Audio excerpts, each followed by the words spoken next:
shake, dance, slurp, burp, break, dance, swerve, burp, shake, dance, slurp, burp, break, dance, burp, swerve, shake, dance, slurp, burp, break, dance, swerve, earthquake.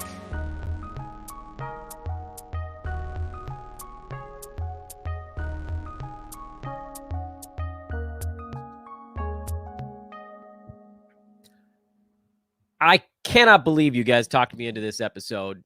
This is not the way I like to operate.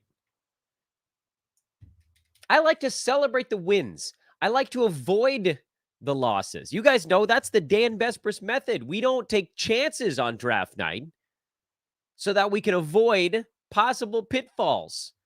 So that a show like this, it feels like I'm clowning on anybody who took a chance. But that's not what this is. It's not. It's because I did a show about a month ago on the best picks of the year. And a bunch of the folks in the chat room and in the comments were like, now you got to do the worst. And I was like, I don't really want to do that. And then they said, yes, you do. And I said, no, I don't. And they said, come on, man, do the thing. I said, all right, fine. So we're doing the worst picks of the year today in this little one-off episode. Maybe we'll do another one of these at the end of the season. I want to keep it light. This should be with levity. This show is not to make fun of anybody who ended up with these people on their teams.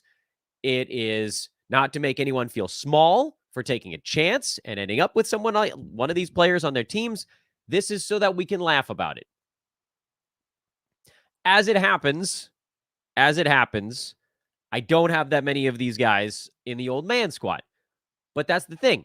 We get a few of the hits, not all of them, but we get very few of the colossal misses. That's the old man way. You don't take massive chances because you don't want to lose your season on draft night. So I don't want anybody to think that this is like me clowning on other people.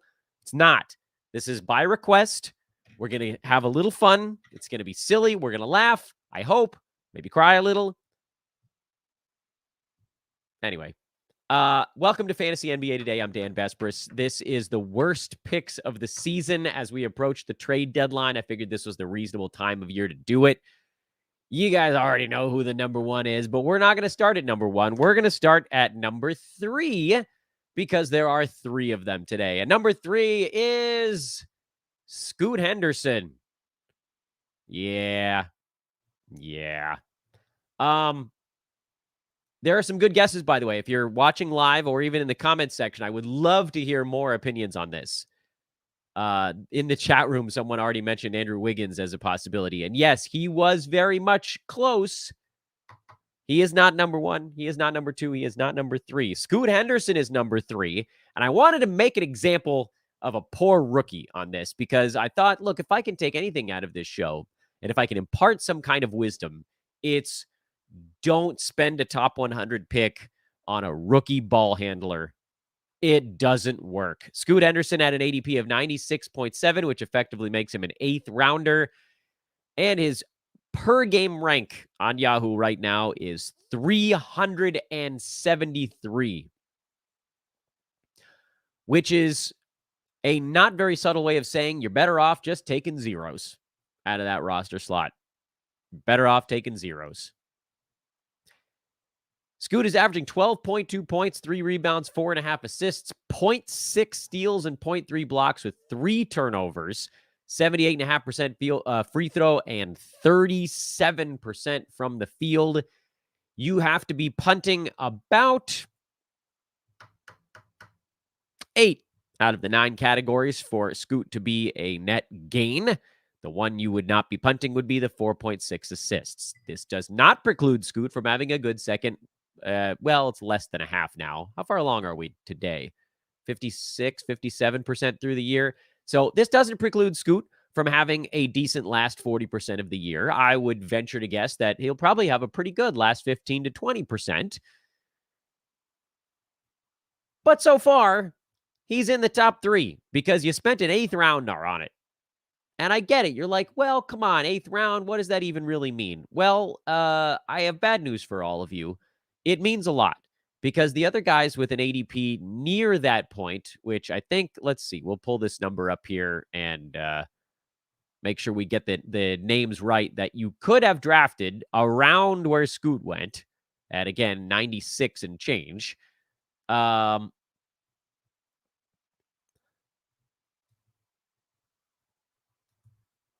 there we go. Now I sorted it right. D'Angelo Russell, Jonas Valanciunas, Jabari Smith Jr., Keegan Murray. I mean, you can go way farther down the board and find some very juicy names. Trey Jones, who's picked it up here lately. Again, this is 96. These are guys that go in 8th round or thereabouts. Derek White was at 87. Austin Reeves, Mark Williams before he went down. Jalen Duren at 93. Tobias Harris at 90. I know it can feel a tiny bit overwhelming. Where the hell's Daniel Gafford in all this? Isn't he somewhere in this mix? 100. Daniel Gafford was at 100.8. So this was not a throwaway pick. And that's why I don't feel that guilty about putting Scoot on this board, because it wasn't so far down the list. It wasn't like pick 125 when you're starting to get into the dregs and you're like, well, you take a shot, whatever happens, happens. Scoot was earlier than that. Scoot was right in there with Gafford. Ahead of him. I got 2 people in the chat room right now saying he went in the 6th round. Ahead of Jalen Williams. Ahead of Anthony Simons. Thank you to one more poster, and I know I'm interacting a lot on this one because I'm trying to make it fun. This is an interactive one. We're gonna have a good time. Kenji points out, yeah, I mean, these are guys that I yell about not drafting, rookie ball handlers. But again, so like this one,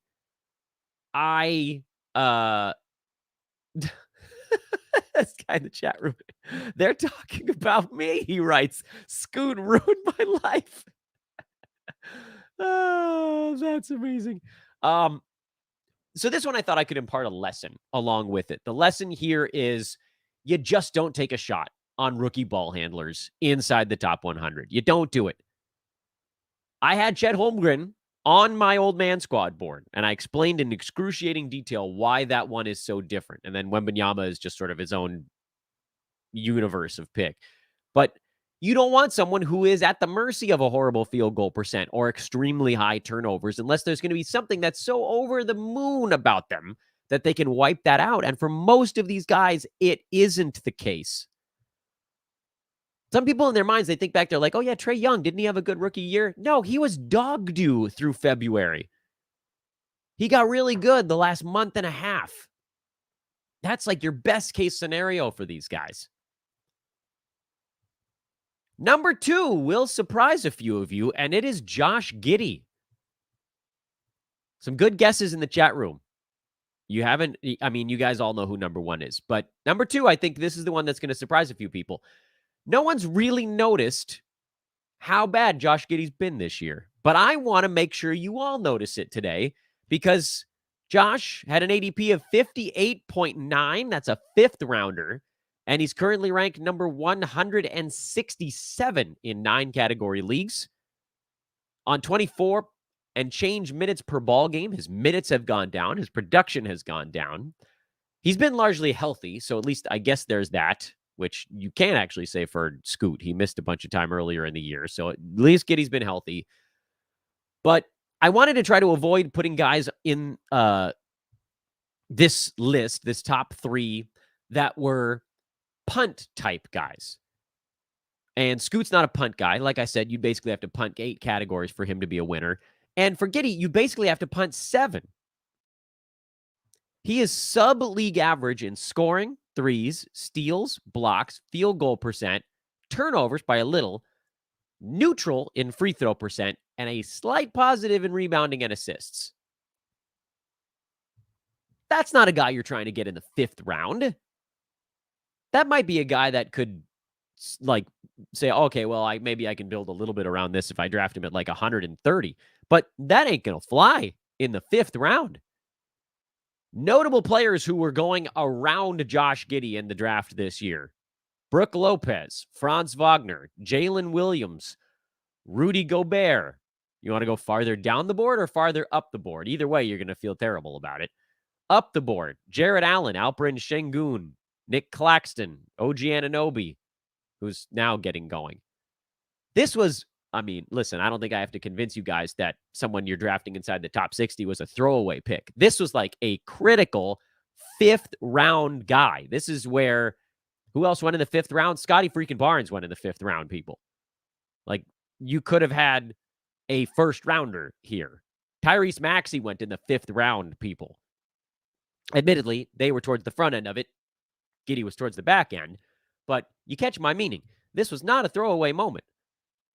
This is a guy that people were hoping would give them top 50 production, and he has been, outside of about a week and a half, like 2 weeks ago,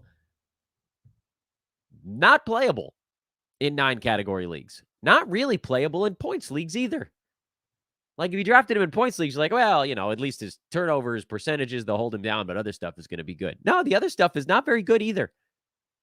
Even if you wipe out those 3, you still only have 2 positives left out of the remaining 6 categories.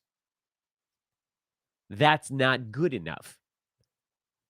Now, this was another one where I thought this was a relatively easy handicap, and a totally different reason than the Scoot Henderson one. That one was an easy handicap because rookie ball handler. For Giddy, it was like, look, all these guys are getting better around him. Where exactly is the extra stuff going to be happening for Giddy? Is he going to be running the team? No, it's going to be Shea's team. Jalen Williams was going to do more. We knew Chet Holmgren was going to come in. He was going to do a bunch of stuff. They had other dudes that they were just adding to the mix. So I thought, like, best case scenario was Giddy repeats what he did last year, which was like 115-ish range. Okay, fine. That's like borderline startable, but not a guy you take in the top 60. By the way, more guesses coming in the chat room. I want to try to address those as they come through. Walker Kessler, no, not on the board here, because as annoying as he's been to roster, he's not even remotely close to as far down the board as these guys. Kessler's number 81. He's a 7th rounder who was drafted in the 4th round. Not good, but not a team breaker the way that these names have been. Because Scoot, you spend an 8th round pick on it, you hurt your team. Giddy, a 5th rounder that has not been startable. And finally, the number 1 that we can all laugh about together. Yes, everybody knows where this is going. Jordan Poole. Jordan Poole, who is making a strong case to be labeled the worst player in the NBA. And it's not because he has less talent than other dudes in the NBA. It's because on a nightly basis, I just can't think of players who make more bad decisions than Jordan Poole. He's played in 45 games so far this year, and I can count on one hand the number of times I thought, Jordan Poole looked like he knew what he was doing today. He's averaging 16.5 points, 2 3-pointers. You're like, oh, okay, Dan, then we're getting somewhere. 2.2 rebounds in starters minutes, 3.4 assists as a guard in starters minutes, a steal. Okay. 0.4 blocks. I don't actually even know where those came from, but you'll take them. 41%. Pretty good volume from the field. 87% at the free throw line. That was supposed to be his saving grace, but he's only taking 3 of them a game. Ranked 170 with an ADP of 47.5. A message from the chat room says he can create his own shots. He just can't hit a single one of them. I'm really enjoying the chat room, by the way. This is so good. I can't put them all on the screen, and I can't read them all fast enough, but you guys are awesome. This is exactly what I was hoping for from this show. Let's just all have a good laugh about it. I am eternally grateful that Jordan Poole was a guy I listed as a stay-away guy on this podcast, specifically because there was always this fleeting hope that was, what if Jordan Poole takes 25 shots a game? What if he takes 25 shots a game and averages 30 points a night because there's just nobody else there? That was the upside. And if that clicked, then you're talking about a guy that justified his 4th round ADP. Because that was like, okay, this guy could be top 25 in a perfect world. But we had literally just seen it last year that Jordan Poole has gaping, messy holes in his fantasy game. And yes, I said that in a disgusting way just to make sure you guys were paying attention. Last year with the Warriors, He averaged 20 points a game, and he was still just barely inside the top 50. It wasn't like he wasn't getting opportunity with the Warriors in an offense that was built to get everybody wide open at the three-point line. And he was still a train wreck. Bad defensive stats, bad rebounding, bad turnovers, horrible field goal percent. He had so far to go. He needed to get back to his percentages from the previous year on a higher volume. And I thought to myself, nah. Now, I'll admit, when draft season opened, Jordan Poole had a pre-rank on Yahoo in the 60s. And at that spot, I said, all right, I might think about this, because that was a 6th rounder. And again, 6th round is not a throwaway pick, but I thought, like, perfect universe, top 25, top 30, terrible universe, top 150.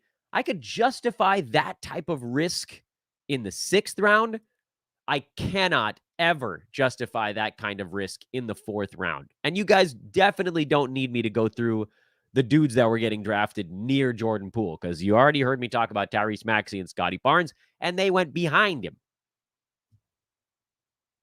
Other guys that were drafted almost in a dead heat, if you were just like, take somebody boring, Porzingis, Jamal Murray, Vooch, DeRozan. Oh, yeah, it hurts. I know. I shouldn't even do this part of the exercise. The nice thing about all of this, of today's show, is that I have one on like 9 cash teams. I have one of any of these guys, and it's Jordan Poole on an 11-cat league where I thought his volume would be good enough. And even there, he's been a disaster. I was punting field goal percent, and all I wanted was a guy who was going to take a ton of shots and then miss however many of them. And he didn't even not even taking shots. You guys really wanted me to have Andrew Wiggins on this list, but he's not going to be there. Honorable mentions, and I didn't want to put these on the main board because I thought they'd be kind of an uncool move. And so I put them on a side slide here that I'm calling, did you think this was a points league? And these were guys that should have been pretty obvious, but they had ADPs. Zion Williamson, Paolo Banchero, RJ Barrett, Jordan Clarkson, and Julius Randle. These guys got drafted somewhere across the board, even in 9-category leagues. Yes, even Julius Randle, folks in the chat room. He's ranked, I think, outside the top 120. But again, these are honorable mentions only because their numbers are built so heavily on being bad at one specific category. So that's the issue there. Like Julius Randle's number 120, but he's very good in points, boards, assists, bad in defensive stats. He's bad because he's bad in the 3 points league categories. And Paolo Banchero is bad in the 3 points league categories. And RJ Barrett, same story. Zion bad in 2 of them. Clarkson bad in 2 of them. These guys don't count. These guys, I can't call them the worst picks of the year because presumably if you were drafting them, you were either A, in a points league, or B, like if you're drafting Zion, you were punting free throws. If you were drafting Randall, you were probably punting free throws. If you're drafting Clarkson, you were probably punting field goal. Like these were guys, not like the ones we just discussed. Scoot, Giddy, Poole. Those guys are not good basically no matter what you're punting. These are the weirdo punt guys who still get drafted in 9-cat leagues even when teams are not really punting. And I don't fully understand it, but I wanted to get him on the board. And Andrew Wiggins probably does belong on some kind of honorable mention here. Thing about Wiggins is that he was drafted pretty late, like right around Scoot. And technically he's been a little bit better than Scoot. And Scoot was number 3 on this list. So Wiggins couldn't possibly have been in the top 3 if you guys sort of follow the circuitous logic of getting there. So if Wiggins was slightly better than Scoot, and Scoot was the last name I got on this board, then he couldn't have done it. So yes, if there was an honorable mention slide, Wiggins would almost definitely be on it. But I didn't do an honorable mention slide because, I don't know, I felt like I had picked on enough people already. And that was that. All right. Thank you, chat roomers. That was really fun. I loved seeing you guys just yelling in all caps about this stuff. I would encourage anybody who finds this show after the fact, post some comments if you guys want to like vent about someone else you drafted, if you take issue with the way I rank these guys, whatever. This was supposed to be silly and fun. I hope it was. I didn't mean to make anybody feel bad. Let's have a lovely rest of our whatever the hell day of the week this is. It's Tuesday, but you can listen to this anytime you want. And we'll be back tomorrow to recap the Knights card. Have a great day, everybody. I'm at Dan Vespers over on social. SportsEthos.com is the website. This is Fantasy NBA Today. I'll see you guys, obviously, too, at the trade deadline live show that I'm going to be yelling at you about over on social media as well. That's coming up February the 8th, 7:30 a.m. Pacific time. The games are starting right now, actually, live as I speak. This is Tip. Let's do it, baby. Let's have a good night.